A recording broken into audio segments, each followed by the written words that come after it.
नमस्कार दोस्तों, स्वागत है आप सभी का मेरे चैनल आई की स्टडी जे में। जैसा कि आप सभी लोग जानते हैं, हिस्ट्री एमसीक्यू का जो वीडियो चल रहा है उसमें 8 पार्ट आ चुका है।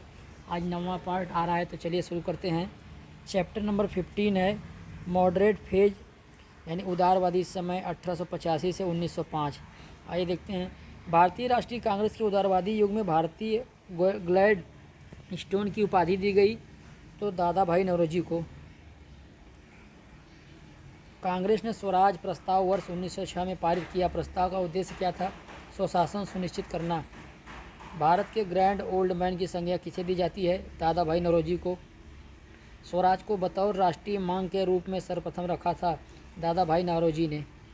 भारतीय राष्ट्रीय आंदोलन के संदर्भ में निम्नलिखित में से कौन सा एक सुरक्षा वाल्व सिद्धांत के अर्थ को समझाता है? तो आइए देखते हैं। तो इसका आंसर है दोस्तों बी, एक सिद्धांत जिसने तर्क दिया कि कांग्रेस का गठन असंतुष्ट शिक्षित भारतीयों के लिए सुरक्षित अभिव्यक्ति के रूप में हुआ।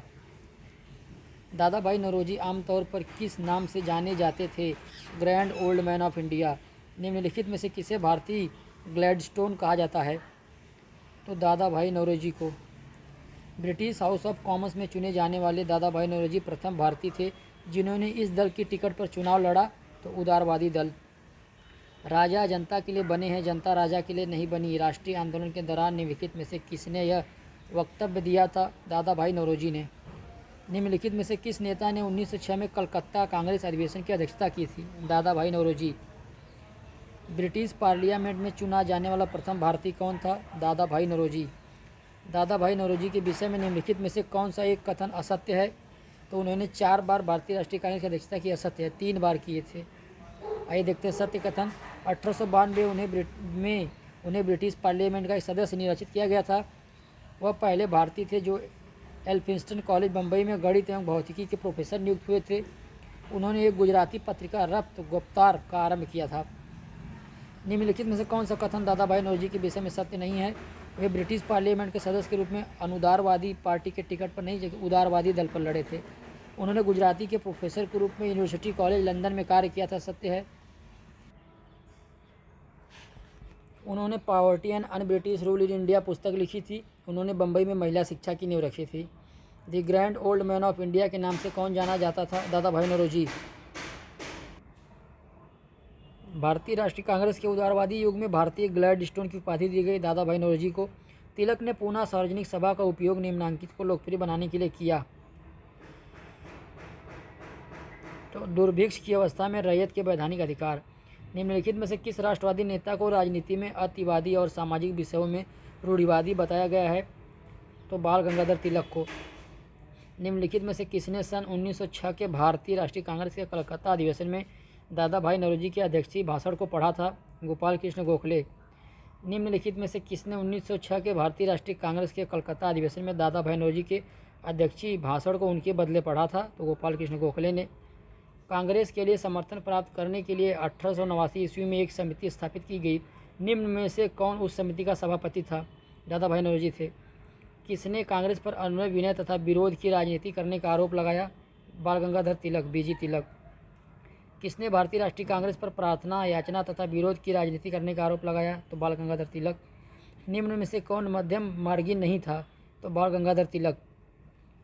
निम्नलिखित में से किसने महाराष्ट्र की गणपति उत्सव का ऐसा कायाकल्प किया कि वह एक राष्ट्रीय उत्सव हो गया और उसका स्वरूप राजनीतिक हो गया? तो बाल गंगाधर तिलक। महाराष्ट्र में गणपति पर्व की श्री गणेश किया था? बाल गंगाधर तिलक ने। किसने उदारवादी नेताओं की नीतियों को राजनीतिक भिक्षावृत्ति की संज्ञा दी? बिपिन चंद्र पाल ने। निष्क्रिय विरोध के सिद्धांत का प्रतिपादन किसने किया? अरविंद घोष ने। भारतीय राष्ट्रीय कांग्रेस को किसने भीख मांगने वाली संस्था बेगिंग इंस्टीट्यूट कहा था? अरविंद घोष ने। निम्नलिखित में से किसने 1893-94 में न्यू लैम्प्स फॉर ओल्ड नाम से लिखी गई लेख श्रृंखला में उदारवादी राजनीति की पहली व्यवस्थित आलोचना की थी? अरविंद घोष। स्वराज शब्द का प्रयोग सर्वप्रथम किसने किया? बाल गंगाधर तिलक ने। निम्न में से किन्हें गांधी जी ने अपना राजनीतिक गुरु माना? गोपाल कृष्ण गोखले।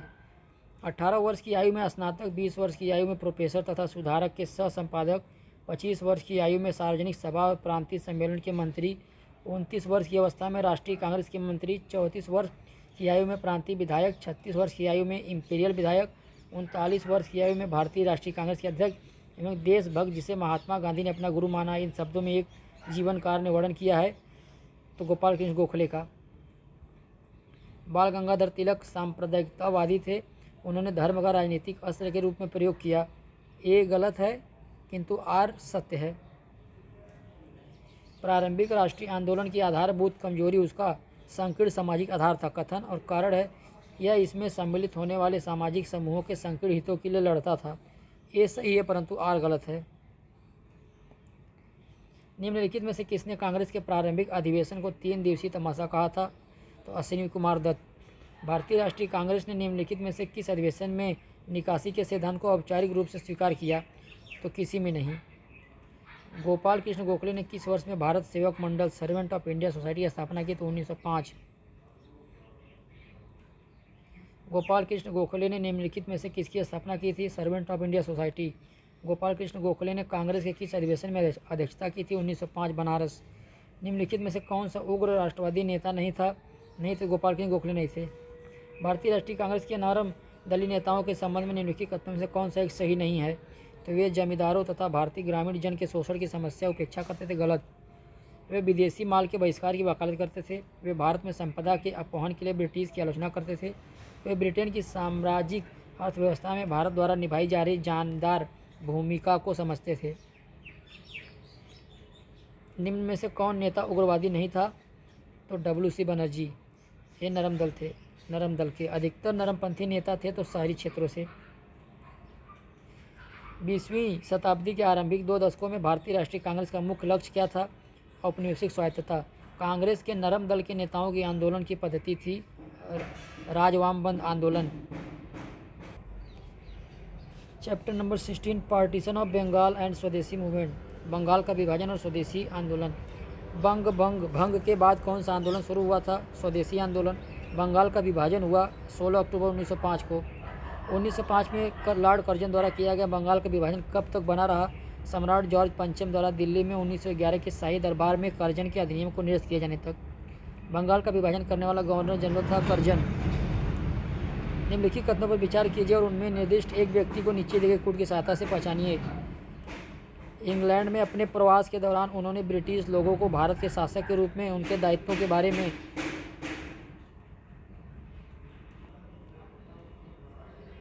शिक्षित करने का प्रयत्न किया। उन्होंने ब्रिटिश राज के अन्यायपूर्ण और दमनकारी शासन के प्रति अपने विरोध के समर्थन में भाषण दिए और लेख प्रकाशित किए। लेख 1867 में उन्होंने ईस्ट इंडिया एसोसिएशन की स्थापना में सहायता की जिसके वे मानद सचिव रहे। तो दादा भाई नौरोजी। लॉर्ड कर्जन के समय उग्रवाद के पनपने का मुख्य कारण था बंगाल का विभाजन। अंतिम शताब्दी के प्रथम दशक के दौरान स्वदेशी के प्रसार और विदेशी माल के बहिष्कार के लिए निम्नलिखित में से कौन सा सर्वाधिक तात्कालिक कारण था? तो कर्जन का बंगाल विभाजन। स्वदेशी आंदोलन के प्रारंभ का तात्कालिक कारण क्या था? कर्जन द्वारा किया गया बंगाल विभाजन। बंग विभाजन की योजना किस वायसराय ने क्रियान्वित की थी? कर्जन ने, लॉर्ड कर्जन। बंगाल का विभाजन जब हुआ वह वर्ष था तो 1905 में। ब्रिटिश वस्तुओं के बहिष्कार का सुझाव सबसे पहले दिया था तो कृष्ण कुमार मित्र ने। निम्नलिखित में से किसने बंग भंग आंदोलन के लिए उकसाया? Lord Curzon. बंगाल प्रांत का विभाजन किया गया किस वायसराय के काल में? तो कर्जन। कर्जन के वर्ष 1905 में बंगाल विभाजन कर दिया। विभाजन किस वर्ष समाप्त हुआ? तो सन 1912। बंगाल के विभाजन के समय बंगाल का लेफ्टिनेंट गवर्नर था Andrews Fraser, sir Andrews Fraser. स्वदेशी और बहिष्कार पहली बार किस घटना के दौरान संघर्ष की विधि के रूप में अपनाए गए थे? बंगाल विभाजन के विरुद्ध आंदोलन। निम्नलिखित में से किसने स्वदेशी आंदोलन का नेतृत्व दिल्ली में किया था? सैयद हैदर राजा ने। निम्नांकित में से किस आंदोलन के दौरान वंदे मातरम भारतीय राष्ट्रीय आंदोलन का शीर्षक गीत बना? स्वदेशी आंदोलन। निम्नलिखित में से किस आंदोलन के लिए प्रथम बार वंदे मातरम को नारे के रूप में अपनाया गया? सन 1905 में बंगाल विभाजन। निम्नलिखित में से किसने बंगाल के विभाजन 1905 के विरोध में हुए आंदोलन का नेतृत्व किया था? सुरेंद्र नाथ बनर्जी ने। स्वदेशी आंदोलन के संबंध में निम्न में से कौन कौन से सही हैं? कुछ विशिष्ट मुसलमान आंदोलन में शामिल हुए सैयदियों ने आंदोलन में सक्रिय भागीदारी की। दोस्तों ये विद्यार्थियों ने आंदोलन में सक्रिय भागीदारी की। आंदोलन ने बंगाल के किसानों को न तो अधिक प्रभावित किया और न ही वे स्वयं इसमें शामिल हुए। यह बंगाल तक सीमित था। गलत है। मद्रास में स्वदेशी आंदोलन का नेतृत्व किसने किया था? चिदम्बरम पिल्लई ने। निम्नलिखित नेताओं में से कौन एक स्वदेशी के समर्थक थे? तो दादा भाई नौरोजी। स्वदेशी की भावना से ओतप्रोत भारत के चरमपंथी राष्ट्रवादी आंदोलन के संदर्भ में निम्नलिखित में से कौन सा कथन सही नहीं है? तो सही कथन देख लेते हैं।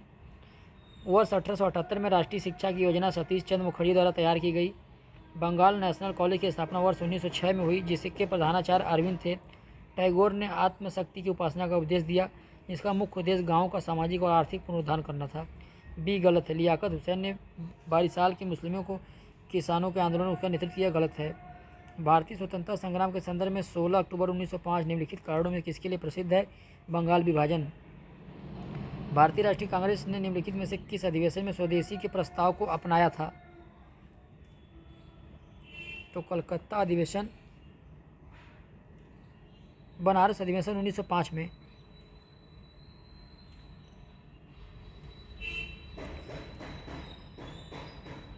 बंगाल विभाजन के विरुद्ध राष्ट्रवादियों ने निम्नलिखित कार्यक्रम प्रारंभ किए। तो आइए देख लेते हैं।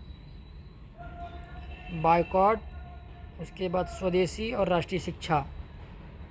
असहयोग नहीं था। निम्नलिखित वर्गों में कौन सन 1905 के स्वदेशी आंदोलन से मुक्त अप्रभावित रहा? तो कृषक और मुसलमान, जबकि महिलाएं और बुद्धिजीवी प्रभावित थे दोस्तों। बंगाल 1905 ईस्वी में विभाजित हुआ, जिसके विरोध में फलस्वरूप यह दोबारा विभाजित हुआ 1911 में।